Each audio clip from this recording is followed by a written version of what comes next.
कामयाबी तक today GK series में आपका स्वागत है। हम बात करते हैं कल पूछा गया अभ्यास का प्रश्न। उच्च न्यायालय के न्यायाधीशों की नियुक्ति के लिए कॉलेजियम निम्नलिखित में से किसे अपनी सिफारिश भेजता है? ऑप्शन ए भारत के प्रधानमंत्री को, ऑप्शन बी भारत के राष्ट्रपति को, ऑप्शन सी कानून मंत्री को, ऑप्शन डी भारत के मुख्य न्यायाधीश को। तो इसका उत्तर है ऑप्शन सी कानून मंत्री को। सुप्रीम कोर्ट कॉलेजियम ने बॉम्बे हाई कोर्ट के जस्टिस अमजद ए सैयद को हिमाचल प्रदेश हाई कोर्ट के अगले मुख्य न्यायाधीश के रूप में नामित करने की सिफारिश की है। सर्वोच्च न्यायालय के न्यायाधीशों की नियुक्ति के लिए कॉलेजियम भारत के राष्ट्रपति को सलाह देने के लिए सीधे प्रधानमंत्री की सिफारिश नहीं भेजता है, बल्कि कॉलेजियम कानून मंत्री को अपनी सिफारिश भेजता है, जो राष्ट्रपति को सलाह देने के लिए उसे प्रधानमंत्री के पास भेजता है। इसलिए विकल्प सी सही है। तो हमारे इस अभ्यास प्रश्न का उत्तर हुआ कानून मंत्री, ऑप्शन सी। आज के सीरीज का पहला प्रश्न, रेडियो फ्रीक्वेंसी आइडेंटिफिकेशन के संबंध में निम्नलिखित कथनों पर विचार कीजिए। कथन 1, यह एक वायरलेस ट्रैकिंग सिस्टम है जिसमें टैग और रीडर होते हैं। नंबर 2, RFID को वस्तु की पहचान करने के लिए सीधी दृष्टि की आवश्यकता नहीं होती। नंबर 3, बारकोड की तुलना में इसकी रेंज कम होती है। उपयुक्त में से कौन सा या से कथन सही है या है? ऑप्शन ए केवल 1 और 2, ऑप्शन बी केवल 2 और 3, ऑप्शन सी केवल 1 और 3, ऑप्शन डी 1, 2, 3। तो इसका उत्तर है ऑप्शन ए केवल 1 और 2। हाल ही में अमरनाथ तीर्थयात्रियों को ट्रैक करने के लिए RFID टैग का उपयोग करने का निर्णय लिया गया है। RFID का मतलब है रेडियो फ्रिक्वेंसी आइडेंटिफिकेशन, यानी RFID एक वायरलेस ट्रैकिंग सिस्टम है जिसमें टैग और रीडर होते हैं, इसलिए कथन 1 सही है। इसमें रेडियो तरंगों का उपयोग सूचनाओं को संप्रेषित करने के लिए किया जाता है। बारकोड के विपरीत RFID को वस्तुओं की पहचान करने के लिए सीधी दृष्टि की आवश्यकता नहीं होती, इसलिए कथन 2 भी सही है।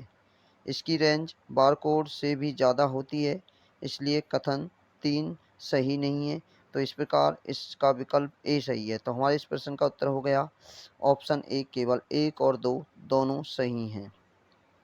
अगला प्रश्न, निम्नलिखित में से कौन से देश न्यू डेवलपमेंट बैंक या ब्रिक्स बैंक के सदस्य हैं? 1 ब्राज़ील, 2 रूस, 3 बांग्लादेश, 4 संयुक्त अरब अमीरात।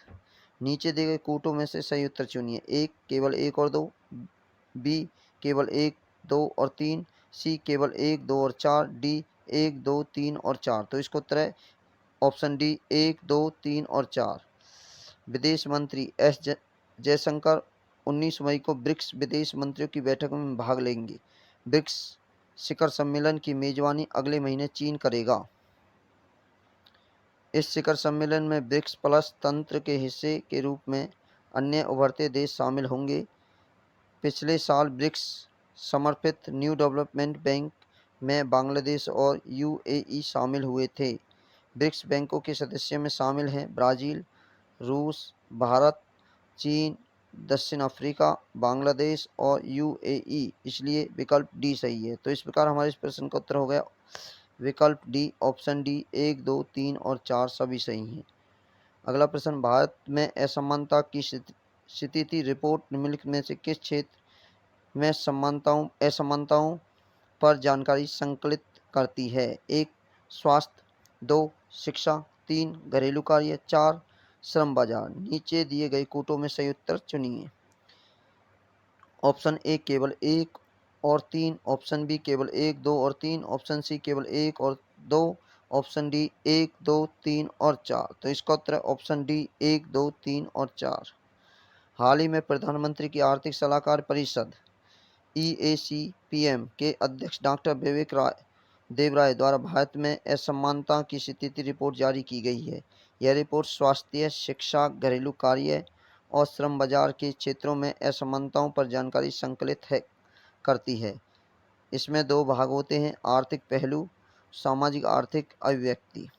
यह रिपोर्ट आवधिक श्रम बल सर्वेक्षण PLFS, राष्ट्रीय परिवार स्वास्थ्य सर्वेक्षण NFHS और एकीकृत जिला सूचना प्रणाली शिक्षा प्लस UDISE प्लस से प्राप्त आंकड़ों पर आधारित है। तो इस प्रकार हमारे इस प्रश्न का उत्तर हो गया ऑप्शन डी, 1, 2, 3 और 4 सही है।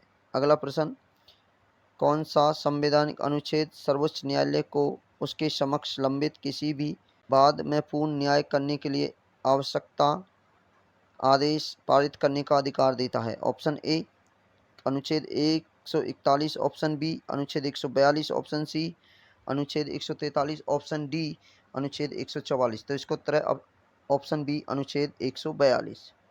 हाल ही में सुप्रीम कोर्ट के पूर्व प्रधानमंत्री राजीव गांधी हत्याकांड के दोषी AG पैराविलन को रिहा करने का आदेश दिया है। सुप्रीम कोर्ट ने इसके लिए संविधान के अनुच्छेद 142 के तहत उसे मिली शक्ति का प्रयोग किया।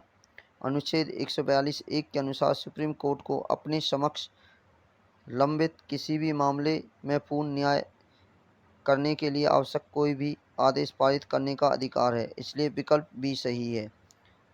कुछ महत्वपूर्ण उदाहरण, जब सुप्रीम कोर्ट ने अनुच्छेद 142 का प्रयोग किया तो भोपाल गैस त्रासदी मामले में किया, बाबरी मस्जिद विध्वंस मामले में किया, शराब बिक्री प्रतिबंध राष्ट्रीय और राज्य राजमार्गों से 500 मीटर की दूरी के भीतर मामलों में अनुच्छेद 142 का प्रयोग किया।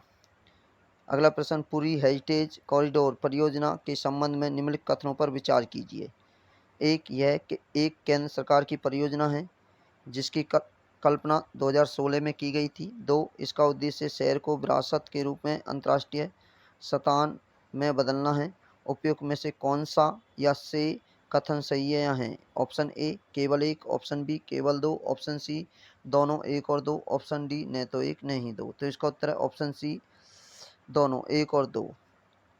उड़ीसा सरकार की महत्वाकांक्षी पुरी विरासत गलियारा परियोजना विवादों में आ गई है।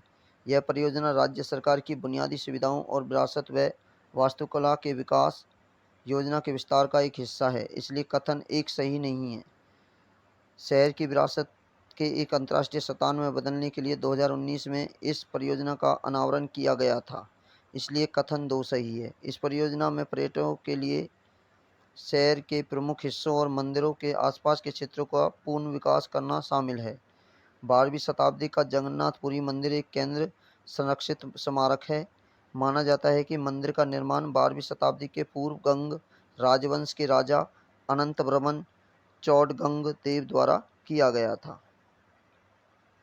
अगला प्रश्न, फिलिप्स वक्र के अनुसार 1, बेरोजगारी और मुद्रास्फीति का विपरीत संबंध, बी, बेरोजगारी और मुद्रास्फीति का सीधा संबंध, सी, बेरोजगारी और मुद्रास्फीति का कोई संबंध नहीं, डी, इसमें से कोई नहीं। तो इसका उत्तर है ऑप्शन ए, बेरोजगारी और मुद्रास्फीति का विपरीत संबंध है। फिलिप्स वक्र एक डब्ल्यू फिलिप्स द्वारा विकसित एक आर्थिक अवधारणा है। फिलिप्स वक्र के अनुसार मुद्रास्फीति और बेरोजगारी में स्थिर और उल्टा संबंध है, इसलिए विकल्प ए सही है। फिलिप्स वक्र के अनुसार जब मुद्रास्फीति कम होती है जब बेरोजगारी अधिक होती है, जब मुद्रास्फीति अधिक होती है तो बेरोजगारी कम होती है। तो इस प्रकार हमारे इस प्रश्न का उत्तर हो गया ऑप्शन ए, बेरोजगारी और मुद्रास्फीति का विपरीत संबंध। अगला प्रश्न, जैव ईंधन पर राष्ट्रीय नीति 2018 को किसके द्वारा अधिसूचित किया गया था? ऑप्शन ए, पर्यावरण वन और जलवायु परिवर्तन मंत्रालय, ऑप्शन बी, नवीन और नवीकरणीय ऊर्जा मंत्रालय, ऑप्शन सी, पेट्रोलियम प्राकृतिक गैस मंत्रालय, ऑप्शन डी, रासायनिक और उर्वरक मंत्रालय। तो इसका उत्तर है ऑप्शन सी, पेट्रोलियम और प्राकृतिक गैस मंत्रालय। हाल ही में कैबिनेट में जैव ईंधन पर राष्ट्रीय नीति 2018 में संशोधन को मंजूरी दी है।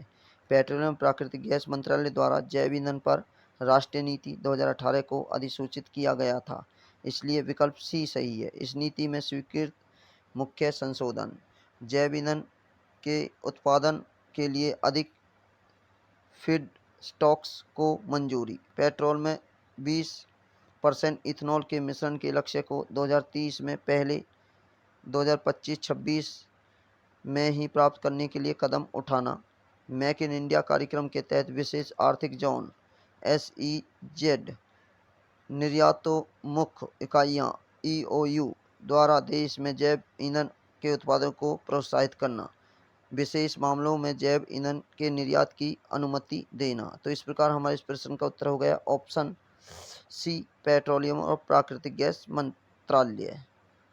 अगला प्रश्न, हाल ही में 15वीं विश्व वानिकी कांग्रेस कहाँ आयोजित की गई? Option A Jakarta, option B Beijing, option C Philippines, option D Seoul. तो इसका उत्तर है ऑप्शन डी सियोल। 15वीं विश्व वानिकी कांग्रेस 2 से 6 मई 2022 तक सियोल में कोरिया गणराज्य की सरकार द्वारा आयोजित की गई थी, इसलिए विकल्प डी सही है। प्रतिभागियों ने वनों के साथ हरा, स्वस्थ और लचीला भविष्य प्राप्त करने के लिए कार्रवाई की तत्काल आवश्यकता को व्यक्त करने के लिए सियोल वन घोषणा का समर्थन किया। यह पहली बार 1926 में रोम में आयोजित की गई थी। यह 1954 में के खाद्य और कृषि संगठन के तत्वाधान में आयोजित की जाती है। तो इस प्रकार हमारे इस प्रश्न का उत्तर हो जाता है विश्व वानिकी कांग्रेस सियोल ऑप्शन डी में आयोजित की गई। अगला प्रश्न, स्वच्छ पर्यावरण और प्रदूषण मुक्त पानी के अधिकार को संविधान के किस अनुच्छेद के तहत संरक्षित किया गया है? ऑप्शन ए अनुच्छेद 21, ऑप्शन बी अनुच्छेद 19, ऑप्शन सी अनुच्छेद 14, ऑप्शन डी अनुच्छेद 32। तो इसका उत्तर ऑप्शन ए अनुच्छेद 21।